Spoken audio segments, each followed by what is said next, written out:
Nipatie Wiper. Nipatie Wiper. Mutua must go. Mutua must go. Mutua must go. Mutua must go. Mutua must go.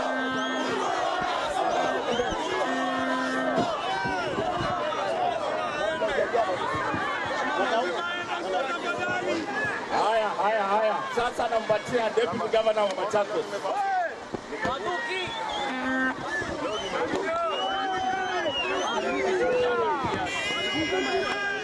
Wananchi wa Machakos,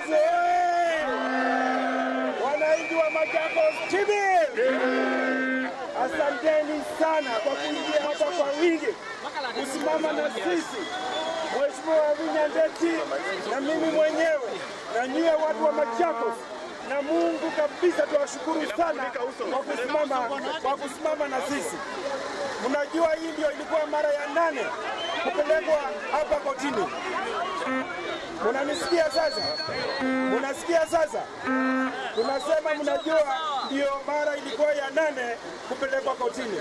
Lakini Mwenyezi Mungu ameamua vile watu wa Machakos wanataka, hakuna mtu anaweza zuia. Kwa hivyo nawashukuru sana kwa kusimama na sisi. Lakini mjue Chebukati, what are you doing? Chebukati must go. Chebukati is not independent. Chebukati is not free. Yeye mwenyewe is supposed to be a referee. How can he start already showing bias? Kwa hivyo sisi tunasema watu wa Machakos wameongea na hakuna njia nyingine. Kwa hivyo sisi tunashukuru sana na lazima tusimame pamoja. Wapinzani wetu wajue safari ya kukomboa Machakos imeanza rasmi. Sasa wakuwe tayari kusema kwamba sisi tuko tayari kutembea na wananchi wa Machakos, tukomboe Machakos. Sababu tumeumia sana, hatutaki mchezo tena na wananchi wa Machakos. Kwa hivyo asanteni sana kwa kuwa imara, na sasa tunawatuma muende kule mashinani, muende mkusanye kura zote, ndiposa mjue safari imeanza ya Mheshimiwa Wavinya Ndeti na Peter Kakuki, ndio tukomboe Machakos na nyinyi wote. Kwa hivyo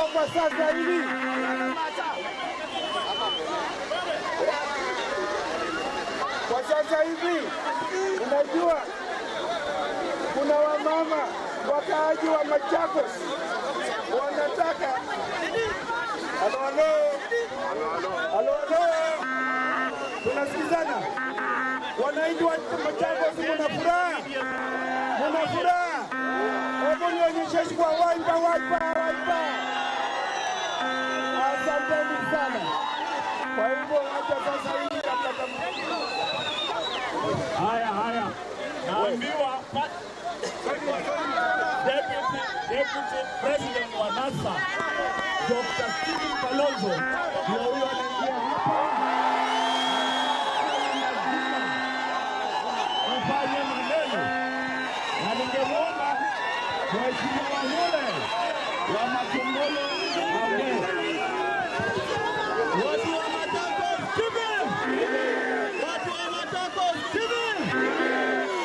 Mimi nataka kusema kama kiongozi, siku ya leo tumeanza safari ya kuokoa watu wa Machakos kwa uongozi duni wa gavana Mutua na vibaraka vyake wote. Lazima waende nyumbani. Kwa pili, chama cha Wiper tunataka kushukuru koti kwa kuwa inasema ukweli na inasimama na watu wa Machakos. Hatukataa imara, hakuna njia ingine. Tunahakikisha ya kwamba Mheshimiwa Wavinya Ndeti ndiye gavana wa kwanza mwanamke Kenya yetu. Wacha tungojee party leader tujue vile atatuambia, na watu nataka kuomba twende mashinani tukutane na kila mtu humundu kumundu. Tuhakikishe kwamba kura zote za Machakos zimeingia debe moja ya Wiper, Wavinya, Makau na Mule. Mwenyezi Mungu Mungu awabariki.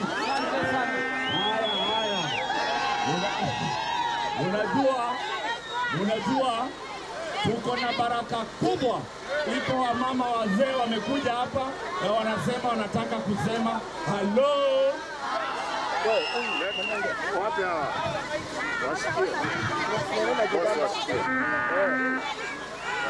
Wasikie. Ongea. Nena.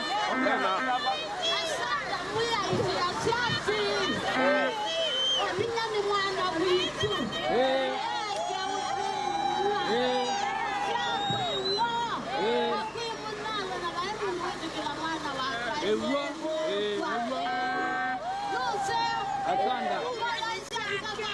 Amen.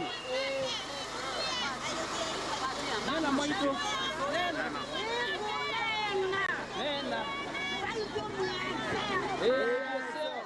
All right, celebrations in Upper Hill after Wavinya Ndeti is pronounced as having won that contest that was filed in court following the IBC tribunal decision that she is not eligible to run for Machakos governor because she had not resigned from CCM before she was awarded that certificate to run on Wiper. Celebrations outside the Milimani Law Courts straight after that win. Those are the supporters. They're still there for some time waiting for Wiper party leader Kalonzo Musyoka, who is on his way. And as soon as we have Kalonzo at that venue, we'll definitely be crossing back live. But those are the kind of celebrations that are ongoing currently outside Milimani Law Courts immediately after that pronouncement by Justice George Odunga, who has made it now possible for Wavinya to run against Alfred Mutua, the incumbent. We are following that story very closely. We'll be telling you the gist of that ruling and what Justice Odunga based his ruling on.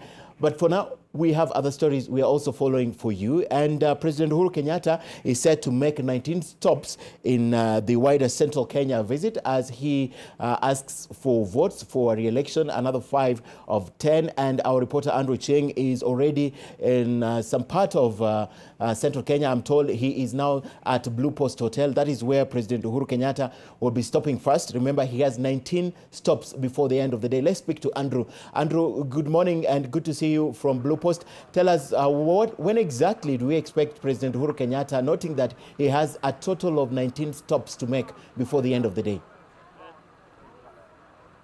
Well, thank you, Ken. As you rightly mentioned, we are here at the Blue Post Hotel and waiting for the President and other Jubilee leaders to arrive here anytime. And you said it's a very long journey for him today, 19 stops, nearly 20 which will begin here at the Blue Post Hotel, and there are so many other small towns here in Murang'a County which he will go to. This, remember, one of his other key strongholds, having campaigned in Kiambu County over the weekend, and of course he will be expecting perhaps a big percentage of the registered voters here to give him the votes come the August of 8th. We have seen several politicians arriving here. The security already, of course, is being handled tightly.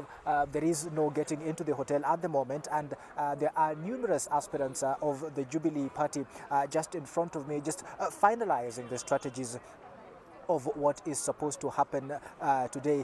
There were also some independent candidates, and it will be interesting to see how the relationship is during the campaign and during the road show here between the independent candidates who lost on the Jubilee tickets and the Jubilee candidates as well, and also how the President and other Jubilee party leaders will treat some of these people. But as you can see, just some of the preparations going on there.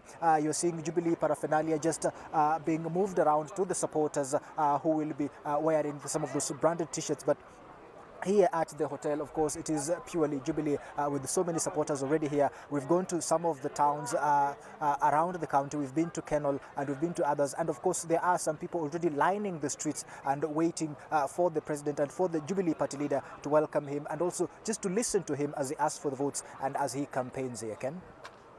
All right, very interesting, Andrew, because this is President Uhuru Kenyatta's stronghold, and we definitely don't expect him to spend a lot of time. We saw him go to Western twice. That is not his stronghold. But in central Kenya, as you rightly say, Andrew, it is expected majority of the registered voters, which number close to 2 million in that area, will be voting for President Uhuru Kenyatta. But why is it necessary for him to move to 19 plus the satellite towns he's is going to stop? Why is it necessary that he still has to visit this area, Andrew? Well, of course, there are the issues of voter apathy. Remember, there are some issues that the opposition has been talking about. Mutua, this stemmed from the IEBC tribunal ruling that she had not resigned from CCM, that's her party, at the time Wiper was nominating her. So before we take a break at the top of the hour, let's listen in. Remember, we're waiting for Wiper party leader Kalonzo Musyoka, who's headed to Upper Hill to address that crowd. So let's listen in before we take a break at the top of the hour.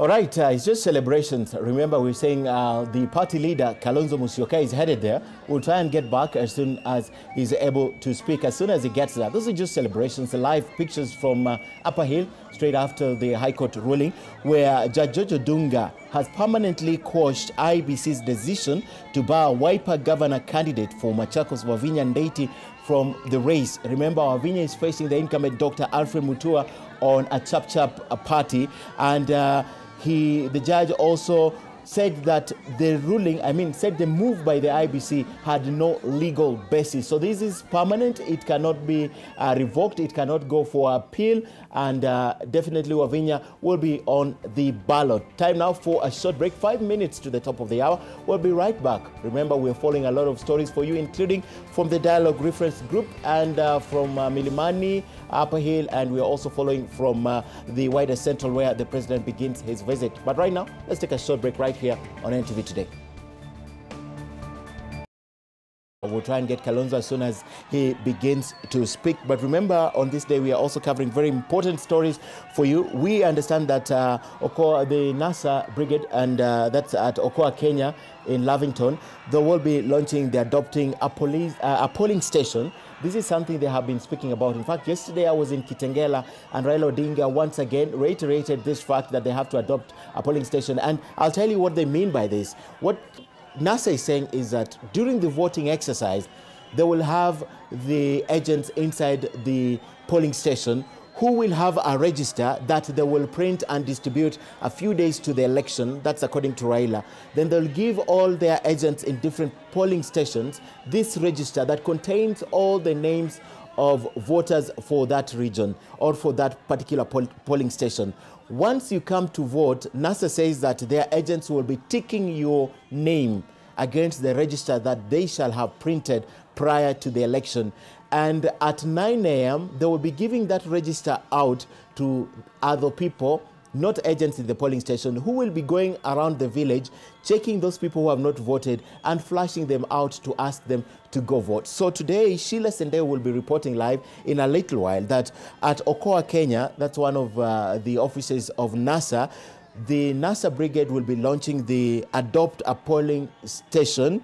This is the same idea I have been explaining. We will try to cross over to Sheila Sendeo to just bring us up to speed with what has been said and what else they intend to do with this kind of arrangement, and if at all it's there's a legal provision for the same, or they're just acting to guard their votes, because this is one of the things they have been saying, that the ballots have to be guarded until the winner is announced. So this is one of the initiatives, and NASA is launching Adopting a Polling Station. Now we will take you back. Those are live pictures from the Upper Hill area. Kalonzo Musyoka, Jonathan Mweke, I think, is also atop that car, and Wavinya Ndeti at Milimani. They're about to speak, and let's take you live now to the Upper Hill area where Kalonzo Musyoka is expected to speak. But it's still moving. Let's listen in.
All right, before we take you to the Upper Hill area, let's cross over to Okoa, Kenya, where I understand that NASA leader and presidential candidate Raila Odinga is about to speak. Let's listen in.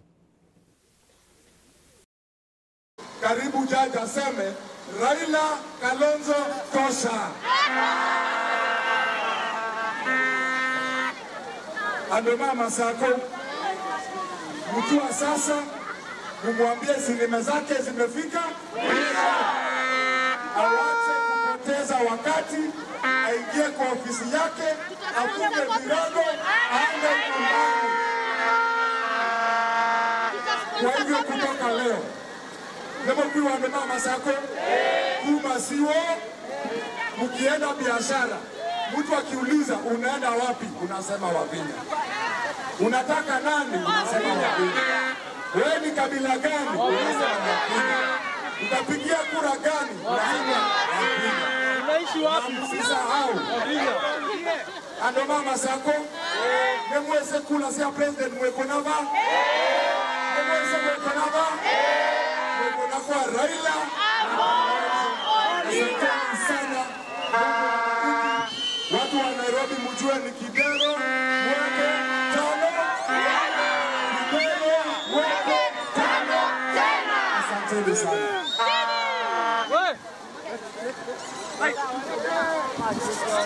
Microphone.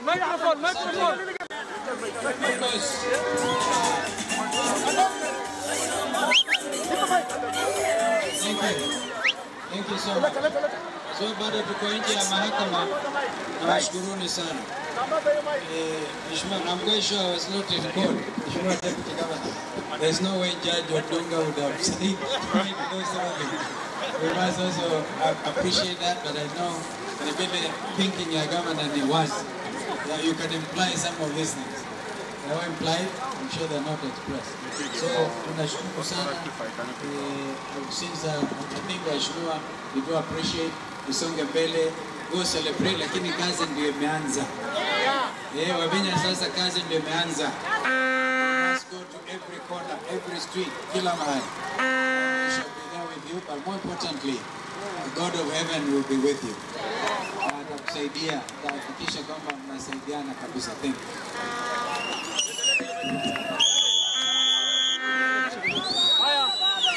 Chekwa, Mheshimiwa Mtemba.